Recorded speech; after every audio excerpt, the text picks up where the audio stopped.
Well, I don't want kings either. And we have kings, only we call them something else. CEOs. They're the people who sit at the top of the corporate hierarchy and tell us all what to do. If we change that, and this is what socialism in the 21st century means, if we change that, if we make the workplace democratic with a little d, where the decisions, what to produce, how to produce, where to produce, and what to do with the output we all together help to produce, if that's run by a majority, if we have debates and disagreements, and then we vote, and the majority rules, I think we'll all have a stake in business, making it go better. And I think we will have put the power at the base of society. Oh boy, it's very difficult to listen to him speak. This guy speaks about a society in which the individual, the human, cannot decide his own future, cannot create his own vision, pursue his own dreams, but rather being dependent on his colleagues, on his employees, his society around him. If we decided truth that way, the world, or rather the sun, would still be revolving around the earth. The individuals who pursue their own dreams do so many times in complete disregard to others' opinions. So if Elon Musk had to convince people to create Tesla and not being able to simply pursue this, we wouldn't have Tesla. Most good things or breakthroughs that we had in humanity were resisted, whether it's the Guggenheim Press or doctors washing their hands and sanitizing their tools. All many simple ideas that we take for granted were resisted. Human beings always resist to change. It is only by seeing a different reality, all of a sudden seeing the iPhone, that you realize that you always wanted the iPhone. This is not me saying, this is Steve Jobs saying. If I had to convince my surrounding before I would be able to pursue my business, many of the breakthroughs we had wouldn't exist. This notion that I am not a free agent, that I have to debate my way in order to pursue, would create a very difficult way forward. If you think you can rationalize and convince the people who lived 200 years ago and prior that women should be free by conversation, you live in La La Land.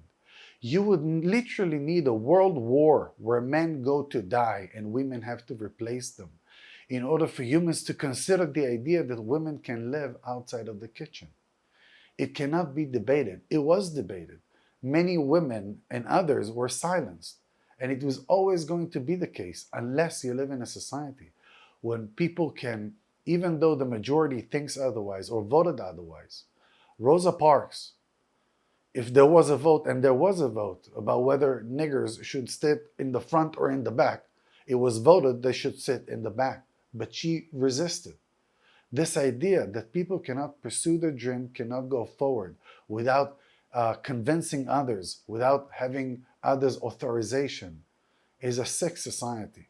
It is a centrally planned society. This guy annoys me especially because he describes so well the current system. And to hear him speak, it is easy to identify because, again, he describes the corruption of our corporate system and our governments. But then he comes up with the conclusion that what you need is you need to use violence in a different way that it is used today. So Ayn Rand comes to mind. In her book, Atlas Shrugged, she described people such as Richard Wolff as the bureaucrats, the central planners. She refers to them as collectivists or tribalists, people who put society over the individuals. And since societies do not have a coherent mind, societies do not make choices, it is an awful, awful system which creates a lot of suffering.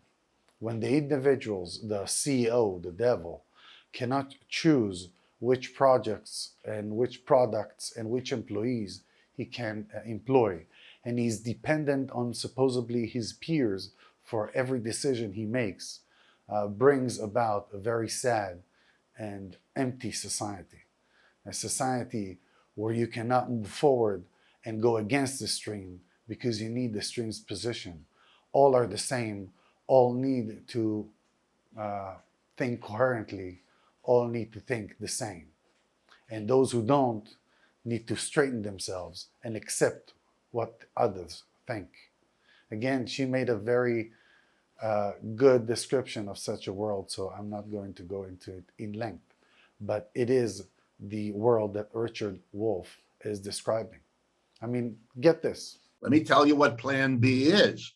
The government says to you, if you can get together with at least 9 other unemployed people like yourself. So, for example, if a factory laid off half of its workers, right. Well, if you get at least 9 others like you, you go, and here's what the government offers you.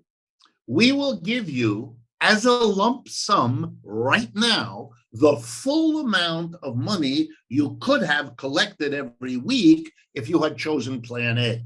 So it's the same amount of money. The government, instead of giving it to you over time, here it is. But it's on this condition. You must use the lump sum, you and the 9 others, to start a cooperative business. So I'll conclude by saying this. Yes, our current system is corrupted. Specifically, as I describe in most of my videos, the way money is created. Bankers are godlike. They decide what is produced and what is not produced. They distort our language of value through printing pieces of paper. The fiat system is a corrupt system, period.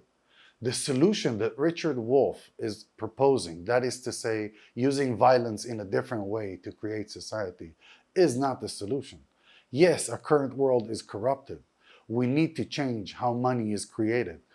Bitcoin, gold, any standard in which the politicians or the head of the tribes, the kings, the bureaucrats are also limited. They also have a limited power because they cannot print whatever money, real money is. Again, let it be gold, let it be Bitcoin, let it be anything which is out of their control. They need to be bound to something.